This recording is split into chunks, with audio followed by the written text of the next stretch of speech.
Praise God for this opportunity na makabati sa inyo ng magandang tanghali. Konting smile sapagkat medyo mabigat ang haharapin natin today at mga susunod na araw. Bakit po?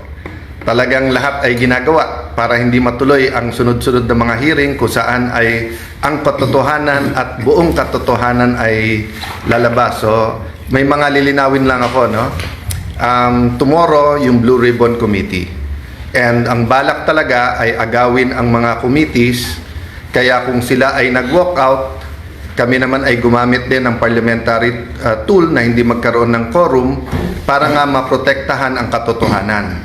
Sa Friday ay meron din schedule po ang ating kasama sa Senate na talagang parating aral, parating ready at grabe po ang wisdom sa batas.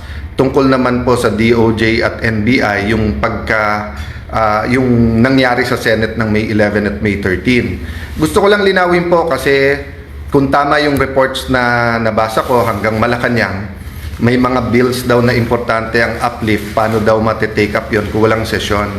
I'd like to confirm that at least twice pinabot namin sa Malacanang. Pag ready yung bills nila, anytime kami. In fact, may LEDAC dapat 2 weeks ago. Tinawagan pa ako nung head ng LEDAC kung tuloy. Sinabi ko, anytime. Sila pong hindi nagtuloy. And then there was one more conversation where sinabi nila hindi pa handa yung mga bills na ilalabas nila. And assuming may bills po sila, sa committee po muna lalabas yon. So, ito lang ay confirmation na ang pinararating sa Malacanang at pinaparating sa ating Pangulo ay mga maling impormasyon. So, we had a light meal dahil napakarami naming meeting, pero I'm asking you for prayers, not just for the 13, also for the 11, not just for the Senate, but for the country. There are times in history where we're in a crossroad. So, minsan kasi sa history, whether ang takbo mo ay 20 kilometers an hour pero 100 kilometers an hour, pareho lang, dadating ka rin doon. May times in history na left or right, there's no wrong decision, it's just what's the better decision. But there are times in history where a country has to make a decision, for example, when it comes to corruption and poverty, and if you make the wrong decision, the next generation will suffer. So it starts with your personal decision. Then it becomes a group's personal decision, katulad ng grupo ng 13. Then it becomes an institutional, a community decision. Then it becomes the decision of a nation. So as of yesterday, di ba, ang hinihingi pa lang naman namin, give the truth a chance. So ngayon, we're asking everyone to pray that matuloy yung mga hearings, no? I'm not saying that every single witness will tell the truth. What I've been consistent with since 2007 nung chairman ako ng Blue Ribbon Committee was that that platform allows us for anyone to testify at makikita po natin yung testimony nung magte-testify. Nagtataka lang ako, bakit umiba ngayon na ilan buwan walang hearing kung kailan may mga bagong revelasyon at medyo mabibigat na yung mga witnesses na nagiging available. Anytime po, may malalaking witnesses din or mayroon din po mga pwedeng biglang magsabi ng totoo, no? So, of course, the man of the hour tomorrow, Senator Dante Marcoleta. Sir, magandang tanghali. Kumusta po kayong lahat, mga kababayan? Ito po, nag-uusap-usap po kami para sa araw ng bukas. Ang gusto lamang namin ay ang inyong total support. Wag po kayong kukurap.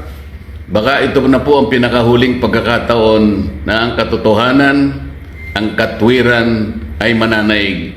Kagaya po na sinabi ni SP Alan, lahat po ay gagawin nila para patuloy na pagtakpan ang isang issue na kayong lahat ay may kinalaman sapagkat pera po ninyo ang ninakaw nila. Kaya sinabi ko po, huwag kayong kukurap. Ang gagawin namin bukas will define the direction of this country kung saan tayo papunta. Salamat po sa inyong lahat at sa inyong suporta. So, thank you very much, Kuya Dante. So, ulitin ko lang po ha. Kaya pinapaswear, di ba? To tell the truth, the whole truth, and nothing but the truth. Kasi may half-truth, may tinatago na truth, mayroon pong lies, no? Series of hearings to. Pag naumpisahan po natin bukas, nandyan na yung momentum. Inuulit ko po ha, pag may 13, automatic, hindi ko kailang mag-resign, sa inyo na. In fact, tinitingnan ko lang, day by day, week by week lang, na matuloy lang itong mga hearing at maumpisahan lang. Baka naman yun lang ang trabaho ko, I'd be more than content to go. The day that God uses people to tell me na meron na kaming napili to lead us. In fact, sinabi ko na rin sa 12, gawin yung kandidato ang bawat isa sa atin dito, sino po ang gusto ding maglingkod sa ating bansa. But my mission right now is for the truth to come out. Again, hats off kay Senator Jinggoy Estrada. Napakatagal ko na po siyang kilala. We have our run-ins. In fact, may mga ibang nagpo-post ng aming mga disagreements in the past. But I'd like to reiterate what I said yesterday. Yung sinabi ni Senator Jinggoy na may ebidensya siya na talagang pinipilit siya lumipat at ang kapalit ay kanyang freedom at walang kaso, that's not hearsay to me because narinig ko mismo yung conversation. And palakas ng palakas yan, yung threat na yan sa iba pa naming mga kasama. So, dun sa 11, maybe some of them have a reason na mag-ingay, lumaban, i-discredit yung Blue Ribbon kasi especially pagdating dun sa 18 Marines, nabanggit din ang pangalan nila, allegedly nahatiran din ng malay-maleta. Having said that, dun naman sa inyo na mga tinatakot lang kasi I know at least one member na tinakot siya. Kasama na namin siya eh. Actually, nung araw, mas bilib ako sa kanya kaso kay Jinggoy.